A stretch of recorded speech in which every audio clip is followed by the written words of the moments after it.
Pathfinder's memory log, day 8. I'm not sure if Bloodhound and I are friends now, but I hope we are. They gave me lots of information about the event. That was the day a new kind of fuel appeared and stabilized the Outlands, which was in the middle of an energy crisis that could have killed everybody. That energy was called Branthium, and it's been powering the Outlands for almost 100 years. Bloodhound also told me that they're in the games because they're trying to help their friend Boone get into Valhalla, so they can meet again someday. I'm sad Boone died, but happy that Bloodhound is looking for someone just like I'm looking for my creator.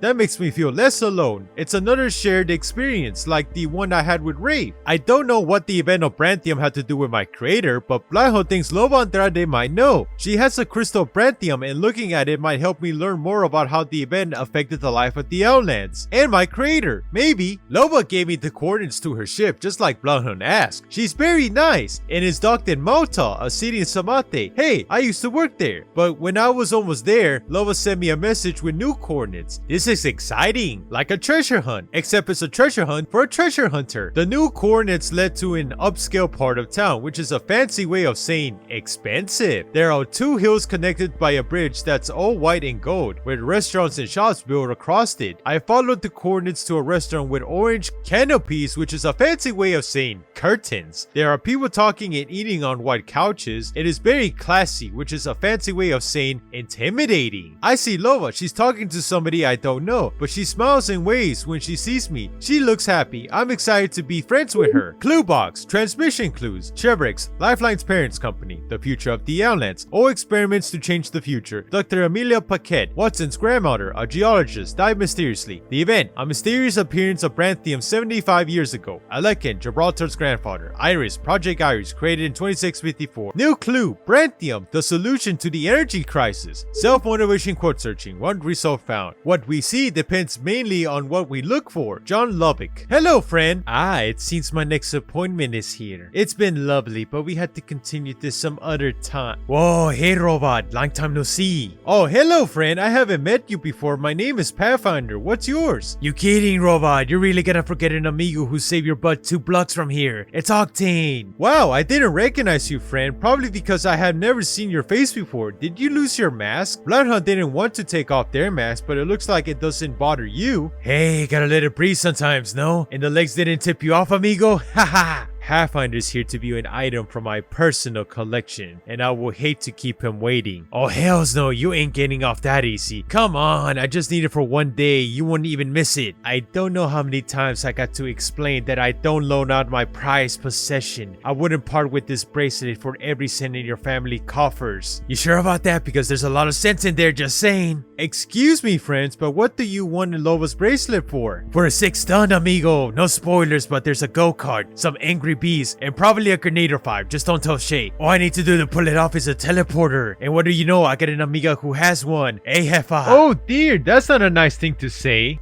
Not around the gringo, Silva. And no, not on your life or your dime. Now we really had to get going. Yay, Loba is going to let me see her Branthium crystal and tell me all about how it can change the life of the Outlands. Yo, what are you talking about? I do not know what a Branthium crystal is or whatever, but you want to know about life? You gotta live it, amigo. Or just talk to a guy like me, cause I live it up every day. Ha! Oh, any help is very helpful. What do you know about life in the Outlands after the event? No idea what that is, amigo, but I know in this life you gotta make your own fun. Like, if you're boring, a classy place like this might be enough for you. Classy? That's a fancy way of saying, but once you get rid of this stuff, and that happens real fast, trust me. There's these awesome canyons you can jump in Solis, and these crazy nightclubs in Gaia, and then there's this stuff barely anybody knows about it, like this huge mountain in Talos, one in the middle of nowhere. You never fall off a mountain, compadre, because it's awesome. And that's just the stuff off the top of my head. You're bored and looking for something cool to do? Nobody's gonna find it for you. Now that's really what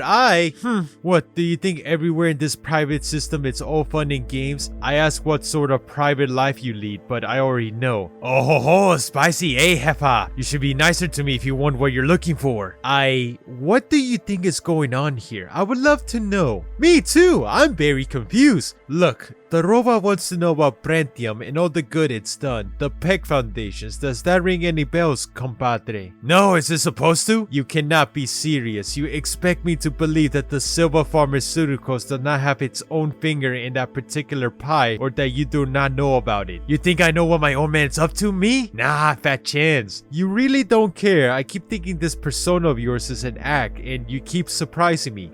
Mia, you know how unbelievably boring it is hanging out with a bunch of suits getting buffed up like gallons about quarterly profits all day? Last time my old man dragged me in one of these meetings, I walked out straight out of the brief just to feel something, you know? I let him and the accountants take care of all the other stuff, otherwise I'll die of boredom. And you have no idea where a sizable portion of your family's wealth comes from. You truly do live a charmed life. Aha! Hey, what can I say? You could say what you're talking about because I'm still confused. Alright, might as well do it here then. Take a seat. Waiter, I have another one. On the rocks, thank you. Now Brentium, it is the best kept secret in the Outlands. Unless you have the right connections. After it was discovered, those with power were scrambled to get a fistful for themselves. Ended up in different hands, some kinder than others. The Soulless Rural Aid Fund, New Energy Research, even the IMC got their share, but important one to know is Peck Foundation. It's a charitable organization created by the founder of Olympus. Her name is Lillian Peck, and from what I've seen, she might have meant it when she said she wanted to do good. A lot of what she did doesn't make sense otherwise. Quite the rare find. Wow, you know a lot about this stuff. It's in my best interest to know what the rich and powerful are up to or have been up to. Makes it easier to market to them or find new pieces for my collection. And Brandy helped a lot of people by ending the energy crisis, right? So that is definitely a good thing. I hope Lilium is proud. Aren't you, Ray of Sunshine? Aren't you? Yes, that's true. I imagine even Gia would have been a wasted land without it. That doesn't mean everybody was looking out for the greater good. As luck will have it, one of the best and brightest and richest in the Outlands had heavy investments in Peck's extended network of projects. When they secure a means to end the energy crisis, well, high tides raise old ships. Suddenly, they all had funds to aggressively grow their businesses. Some grew enough to secure a near monopoly on their products, and when the syndicate treaty was signed, they closed that gap. At least around here. That's why our friend Octavio can spend his days swimming through a pool of money that could feed a small moon for decades. His grandfather invested wisely, and his progeny reaped the rewards. Hey, gracias, abuelito. Never met that guy though. Wow, that's neat. So Brantia made everybody rich. So life in the Outlands was better than it was before. It depends who you ask and where they're from. Oh well, I'll ask you. Where are you from? I'm from everywhere and nowhere. The Andrade has never been good at staying in one spot. Oh, so if you're from everywhere, have you had a lot of answers? I suppose that's one way to put it. Hey amigo, I've been around too, you know. I've seen all the coolest places in every planet, and I got bored with them all. Haha. Okay, everywhere seems pretty big, so maybe you can tell me about life on the Syndicate planets first. Hells yeah, amigo. You come to the right guy.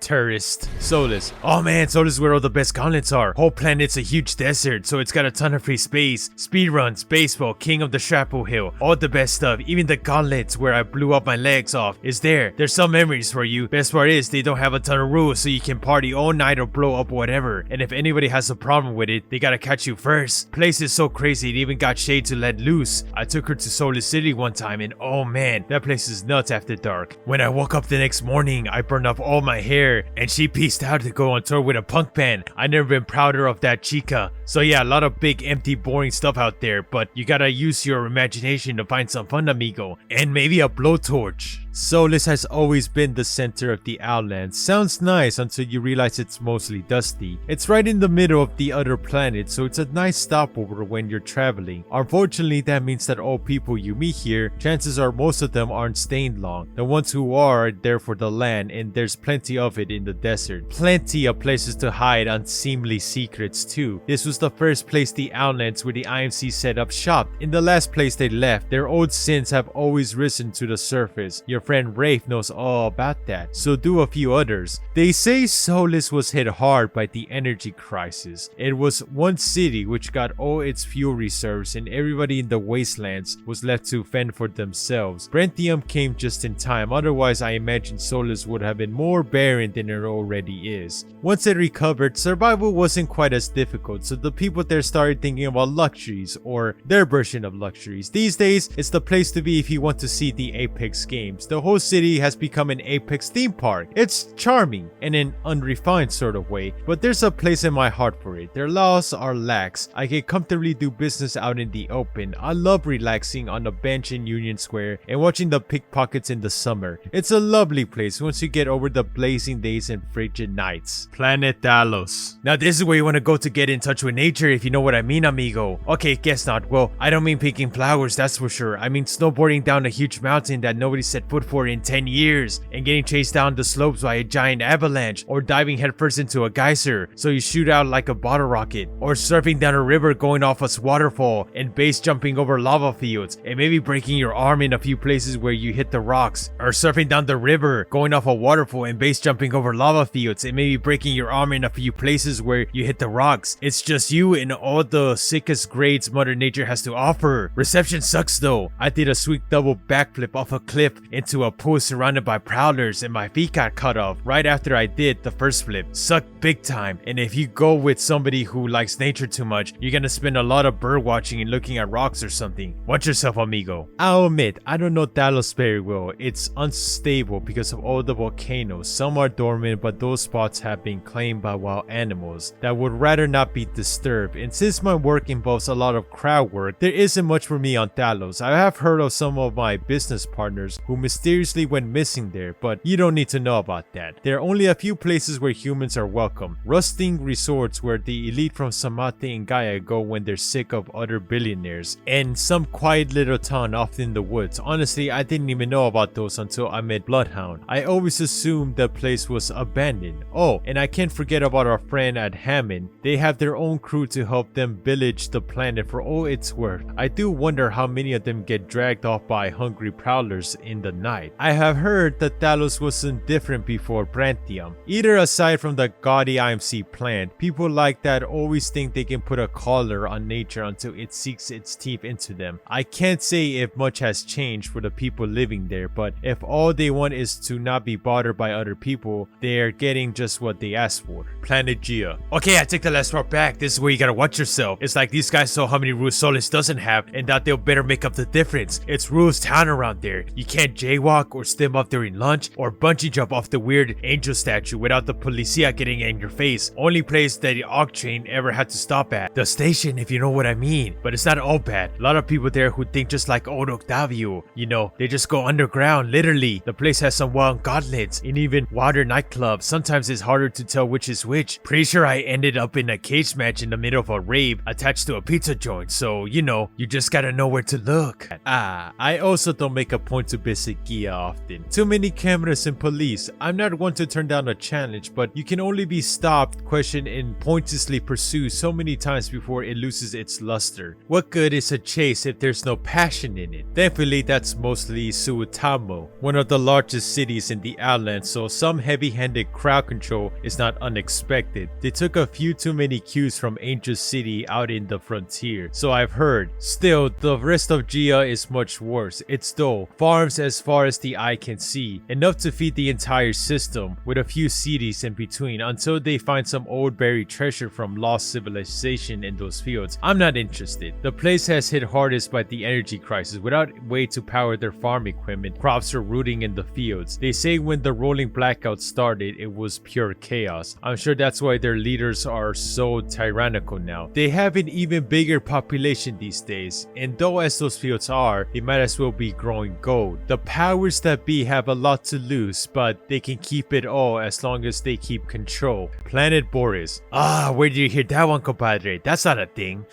If you don't mind, I like to keep my excursions on Boris to myself. I have some business deals there that are still tentative. You understand. Planet Samate. Blah, this place is a snooze fest. Bunch of rich people sitting around talking about being rich. Hell, we're doing it right now? It gets in your brain like parasites, amigo. I should know, I was born here, and my whole family is boring. Plus, there's like nowhere to do any good stunts. You always get catered off by security the second you sneak into somebody's gardens, just because you want to see if their topiary airplane could fly if you trample a rocket on it. It's so lame. I only ever put off one truly epic stunt on Samate, and I bleed epic stunts. Even Dionysus is boring. A whole resort moon for people to live out their wildest fantasies. But they all suck. I mean, the people suck. And the fantasies usually also... anyways, it's lame. I could not wait to get out. Heh, that's the one thing Shay and I agree on. And if I were you, amigo, I'll bail on this place as soon as you can because it doesn't get better. Now this is my kind of world. Luxury as far as the eye can see. The richest and most powerful people in the Outlands call this place home. It's even smaller than the other worlds. Like, I know it's meant to be exclusive. Naturally, it suffered least from the energy crisis. The rich and powerful always find what they want when they want it, can't they? But that wasn't enough. Many of the families who invested in PEG and other Brantium holders live on Samates. So if anything changed at all, it only got even richer and more resplendent. This is where I do some of my best work. Museums, galleries, private collections, archaeological repositories, all heavily guarded and all full of treasures. These days, I focus on the treasures that catch my eye, but I still take interesting commissions. The old money around here makes a game of it. Stealing their rivals' prized possessions gives them some much needed stimulation. I find their ambitions a bit uninspired, but it's a job security. If the Angelos suddenly find the jewels of their art gallery in the Crown's personal collection, they know how it got there, but what exactly do they do? They need my help next week after all. Planet Tartarus. So I tried to go there once. I heard it's got like next level stunt potential. Stuff that sounds scary to me, amigo. But when I say where I was going, the pilot turned around and took me back. Say he wouldn't go near that place for all the money I had. Seriously? Hate it when that happens. And I haven't found anybody else who's willing to go. I'm about to start to learn how to fly myself and that's what it's gonna take. The less said about that place, the better. Wow, you make these places sound really interesting, friends, and terrible. When you want to, I've been to all the planets too, but usually as a waiter, or a window washer, or a mechanic, or a pilot on the ship that shouldn't be able to fly. The places you've seen are very different from what I saw. Then you understand where I'm getting at. Brantium saved the Outlands, but it didn't change them. If you were rich, you were richer. If you were poor, you're still poor. Remember that every shoe has a shiner, and there are servants' quarters in every mansion. If you fall on hard times, the support you can expect is paper thin, but the common man can run a generator and find food for his table. I suppose that's what makes it more attractive than other places. You sound like Shade. Lighten up a bit, amiga.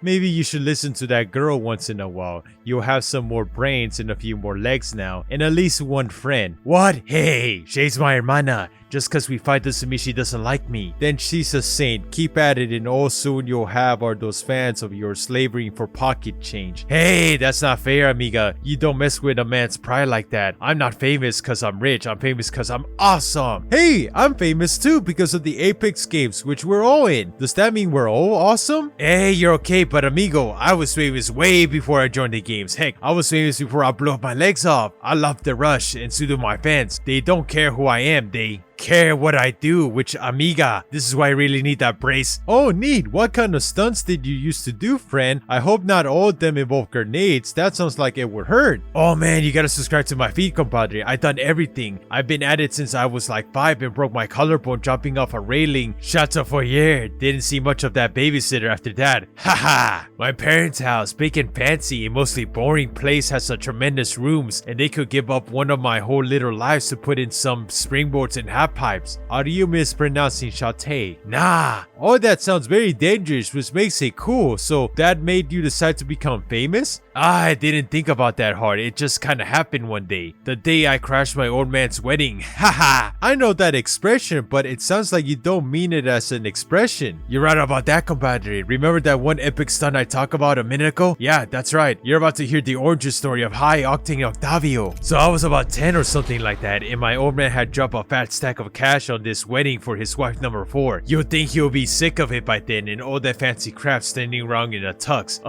Asqueroso. That's what I was thinking back then too. I didn't want to sit through another one of these. I tried to say I wasn't going. Not like I saw the old man more than once a month anyways. He wouldn't even notice, but he cracked the whip on that one. Said I had to be respectful to his new lady, which was a joke. He didn't care if I respected number 2 and she's my actual madre. He was only in my case because he just rode this one off the lot. So, wow, I barely know where to start. You called your own mother number 2. She's fine with it, or I think she is. She never tried to be much else, you know. But anyways, I was sitting there thinking, how do I make this less boring? Like 1,000% less. And I get this amazing idea. See, after the first crash and burn, I kept doing stunts, and once I was old enough to bribe the governess, they got even bigger. Grinding rails on the scooter, crash testing rocket powered bikes, ramp jumping with a hoverboard taped to each foot, foot, you know, kid stuff. Oh, and I streamed it all for a bunch of my amigos. Ashay, she was one of the feed, but I had to think of something bigger, you know, because if the old man wanted to make this a big thing, I wanted to make it a bigger thing, you know what I mean? I don't think you could be more transparent if you tried. So I found out where the wedding's gonna take place, right? And I started scooping the place. Bought a whole fleet of little Jones because the old man's bodyguards kept shooting them down. Probably thought they were paparazzi. He wishes. Right, anyway, it's on Dionysus, and I find out it's in this little valley at the bottom of this fake hill with this pool that's supposed to look like a river in the middle. I know exactly what I'm going to do, so I started getting the supplies together. Firecrackers, plywood, a couple labor contracts, a ton of duct tape. I almost got busted when one of the accountants spotted the hover car order, but I convinced them it was a toy and they let it slide. And I mean, it was a big toy. Haha! You bought a car when you were 10. Amiga, I was buying pallets of canning out of the trust when I was 6, and trust me, a car isn't the weirdest thing the number crunchers have seen. I completely believe you. Cool, so I started putting it all together, and of course I'm streaming the whole thing in my compadres so they can watch, which hey, it was dumb because I could have gotten caught, but I was just a kid, you know. It was fine because the old man would have had to watch the streams, and haha, no chance of that. But they want to know what I'm going to do, and I won't tell them because what's the fun in that? I say, you gotta wait and see. So the big day comes, and I got everything ready. Old man's been so hoped up for number 4 that nobody notices a crew building a ramp halfway up the hill. I go incognito until after the ceremony starts because I know he's gonna send some goons to hunt me down and sit me in the front row, but they start their dumb bows and everything, and I get myself ready, gotta look my best, you know, and turn on the feed, strap the camera into my chest, tell my amigos it's time for a show, and I hit the gas. Compadres, it was beautiful. They said their I do's or whatever. They're walking back down the aisle, and here comes High Octane Otavio ramping out in the skies on a hover car that is totally on fire. It light up the jacket made of firecrackers. I got on, I bounced off the seat, and I'm just one giant explosion. I saw colors I'd never seen before or since. I couldn't hear anything except fireworks. Then I crash into the pool. The hover car smashes through a ton of fancy dinner tables, and I feel freaking alive. I could not wait to see the looks on the old man's face. He wanted Octavio, he got Octavio, you know. But when the guards finished me out, I started hearing this noise like a ping ping ping.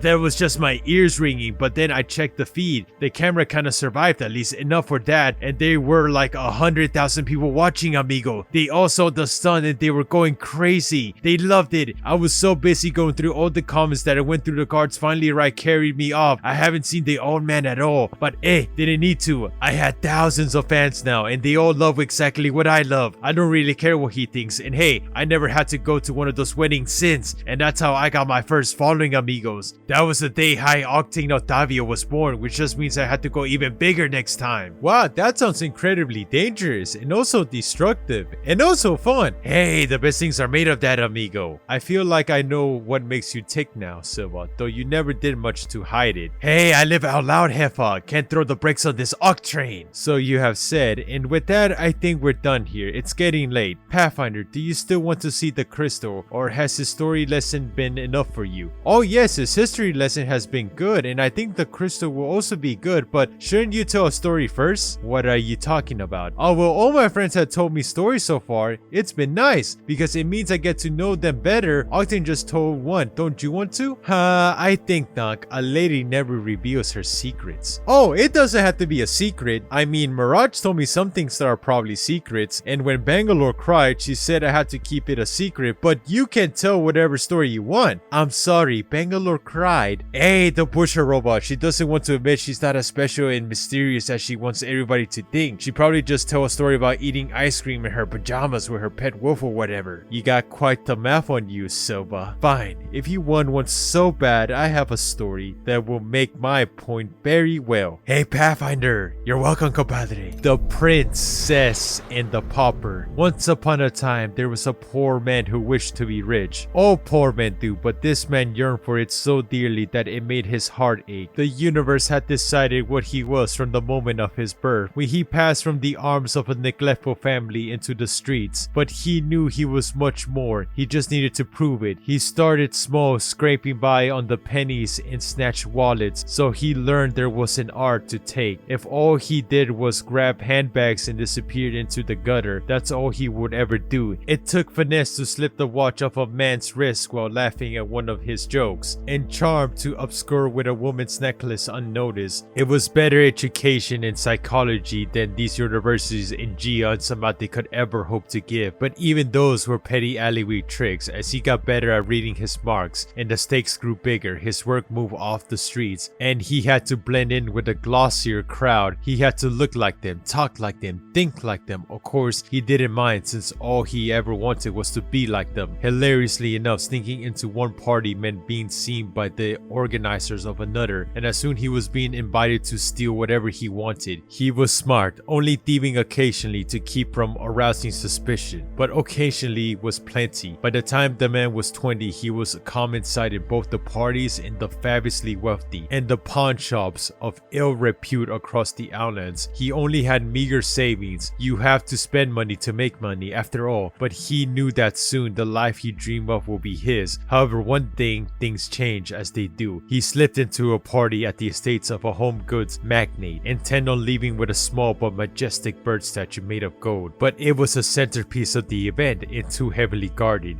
He roamed around the party in a huff looking for something to make the night worthwhile. At the bar he spotted it, a gold and pearl bracelet around the wrist of a beautiful woman, and she was truly beautiful. He soon learned. He struck up a conversation to distract her, intending to flash a charming smile and then slip away with the take, but he found he couldn't leave. She was well spoken and warm with fascinating stories. She laughed at his jokes and they liked the same whiskey. When she excused herself to go to the restroom, he slipped the prize off her wrist, but the action was half-hearted. It didn't feel like much of a prize anymore, but what he could do if a woman like her ever find out who he really was. Only heartbreak and some well-armed bodyguards would follow. He was halfway across the grounds, ambling through the gardens like he was the poorest man in the universe when he realized his communicator was gone. It had the passcode to his ship, access to his accounts, and enough incriminating messages to make a judge consul drool. That woman. He found her on the terrace overlooking the gardens. Oh, she found him, pistol drawn from her purse and pointing at his chest. She wasn't very happy about being beaten at her own game, at least at first, but something about his laugh melted her heart. As it turned out, they had another thing in common, the same sticky fingers. Both were accomplished thieves working the high society market, so that one day they could join it themselves. She came from a family of drug dealers and petty criminals, no one with ambitions, and no one she spoke to in years. As they sat and talked, they both found that even when there were no prizes to be had, they couldn't help but turn on the charm. They agreed to be partners in a sense, then in another sense, the takes were still the same, as were his ambitions, yet slowly but surely the man changed. Before his heart only ever ached for money, now it ached for something else. They spent the years together, always at each other's side, two hands in the same priceless pocket watch or antique sculptor. In time, two became three, and they raised their daughter, all with the love they earned from each other. They became the prince and the princess. They always were in each other's eyes, but the luck turned against them. They stole from someone who had plenty, but took exception to parting it with any. They were killed for it, and their daughter disappeared into an unforgiving world because life isn't a fairy tale. Oh, that story was sad. I like Octane's more. It was only subconsciously sad. Hey, Heffa, you really know how to bring down the room, and this room doesn't even have walls. It's a good reminder for those who tend to forget. Some people were born with everything they could ever want. Others had to fight for every scrap they can never forget. There's always someone waiting to snatch it. The brand them you want to know about saved the islands through the generosity of those who made the money handing it out. That was the islands before, and that's the islands now. Nothing really has changed. Ah, that is interesting, but also good, kind of. And how is that? Well, if nothing changed, then the islands weren't destroyed like some people thought they would be. That means a lot of people were okay after the energy crisis. You really are infuriatingly optimistic. I guess so. Seeing the bright side makes people happy, and hopefully it makes people will remember the other people who helped.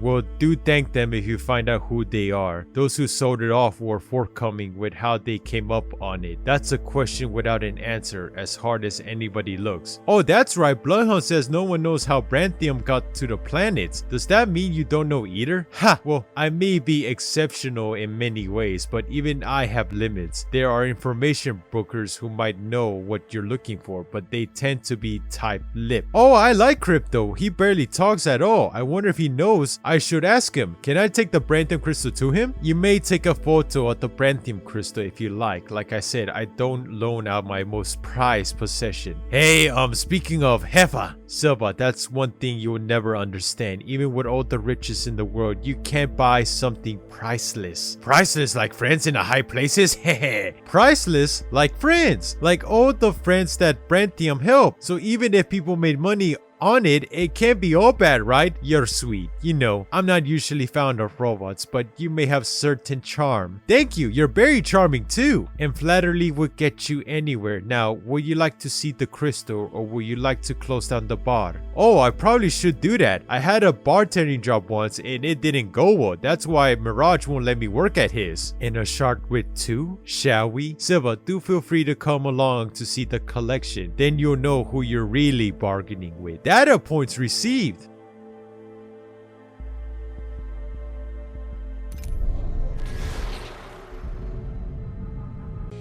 Still music keeps on turning me from the words that hurt my soul, removing doubts from my mind.